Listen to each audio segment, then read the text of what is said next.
Humans of the cardboard, Merry Christmas. Welcome back to the channel. Today we're looking at a real just tiny piece of news here. One new counter trap revealed for Alliance Insight. Nothing out of this world, but we are going to take a look at it at least and see if it has any merit. Basically, when we're looking at generic counter traps nowadays, we basically have to go into it almost with the mindset of like, does this power creep any of the solemns? At least that's how I've kind of been approaching it most of the time. So let's get into it. We'll see how it goes and see if it has any way it can creep up on those. So this is Dragon's Mind. It's a counter trap. You can only use one of its two effects each once per turn. First effect reads, when a spell, trap card, or monster effect is activated and you control a monster with 2,500 original is important, attack or defense, negate the activation, and if you do, destroy that card.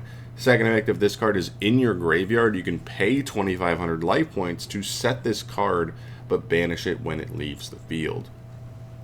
That second effect is like kind of the key here. Like listen, the first effect makes this card almost just strictly worse than the Solemns, just because like you have to have a very specific type of monster on the field. Even though it's called Dragon's Mind, it doesn't even require you to have a dragon. Just any monster with that stat line of 2,500 attack or defense is all you need. So there's that. You don't love cards that require something like that.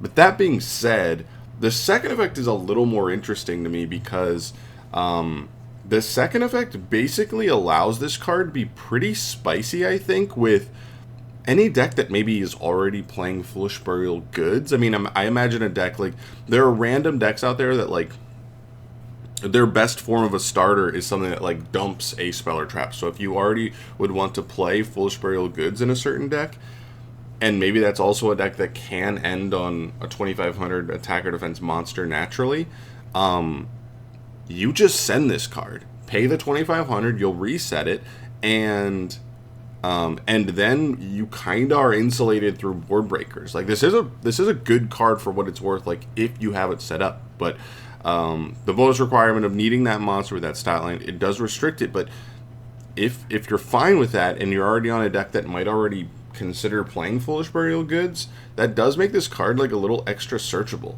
right? Like, it just gives you a little extra, I don't know, consistency on finding this card going first. So I think that's kind of cool. I also think, like,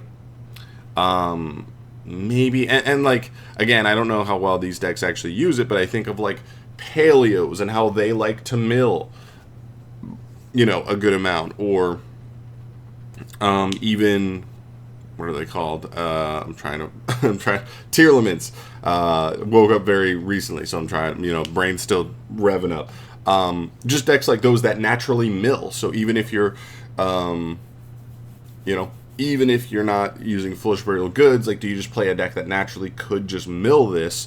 And again, this just gives you an extra little bit of consistency on finding like a strong going first mill that does just kind of help make you stronger. Again, do Paleos put a 2,500 body on the field? I don't know. Do tier limits always want to put a 2,500 body on the field? I don't know. But it's an interesting card to consider in those scenarios. So I still think that's like kind of cool. But yeah, actually, I would actually say this card's kind of interesting. The first effect is just strictly worse than the Solemns, just because the Solemns don't require you to have anything on field. They just work regardless. But Dragon's Mind is really interesting for that little extra bit of accessibility with specific scenarios. So I think this could be a card that gets looked at down the line for sure. And even just, imagine if you play Blue Eyes, right? Like next format when they get their structure deck, and then you just want to play this, but you want even more copies of it. So you can just play 3 Foolish Burial Goods and 3 copies of Dragon's Mind, and now you have 6 copies of it. Where when you're going first, this card is protecting you from any one board breaker, if that's what your deck is weak to. So as long as you meet the requirement for it, I think this card's kind of cool. That it's a little extra accessible. So Yeah, those are my thoughts there. Nothing too crazy. Let me know your guys' thoughts down below. Is there anything else, any other spicy, bit about this card that makes you think it's really cool? Let me know your thoughts down below. I'd love to hear where you guys land on this one. But I'm out of here for today. Enjoy the rest of your Christmas, or if you don't celebrate it, just the rest of your day, hopefully off. Yeah, I'll see you guys in the next video with more news when Konami drops it. But this is actually pretty decent. You know what I mean? Like, when I see one card revealed and it's just a counter trap, I always get a little skeptical. But this one's actually pretty interesting. So let me know your thoughts. I'll see you guys in the next one. Thanks for watching. Subscribe for more. Peace.